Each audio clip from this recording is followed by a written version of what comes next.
Trump did Trump and Macron was Macron. And I quite agree with your reporter, Doug, that you couldn't have imagined two speeches and two manner of being more further apart than these two were. And to be honest, I'm not sure which one I like better.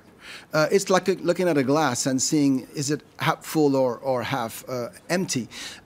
Trump was definitely focused on the imminent danger. And those imminent dangers is North Korea behaving in a totally erratic way.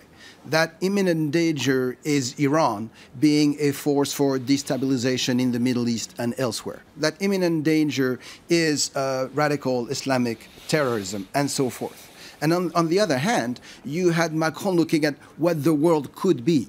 Some kind of ideal situation where we are all going to cooperate. There are no more nations because you worry more about the person 5,000 miles away than you do about the person next to you at your doorstep.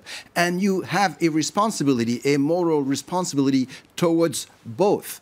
And that world may be an ideal world. Unfortunately, it's not really the world we live in terms of the way things work. Well, he said most notably on the question of climate change that actually we have to think in those terms. We have to think globally. Well, it's kind of amazing that the speech would take place the day we're having a huge hurricane, another one in the Caribbean.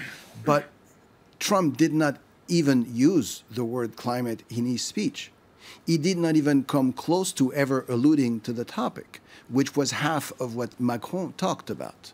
And in Macron's position, I have to wonder what was the meaning of the word improve.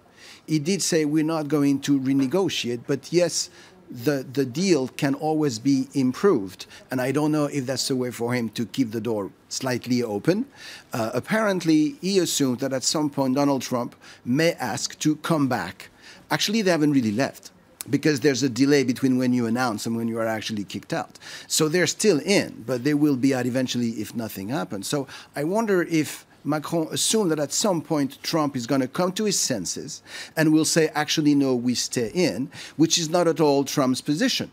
Trump's position is, if you review some of the language of the agreement and you change what the U.S. would have to put up with in order, then we might be in, but we're not going to be in as it is right now. So the two are not even actually discussing on the same lines. However, I note that Trump did not talk about the climate, but Emmanuel Macron mentioned that word, improve, not negotiation, but improve.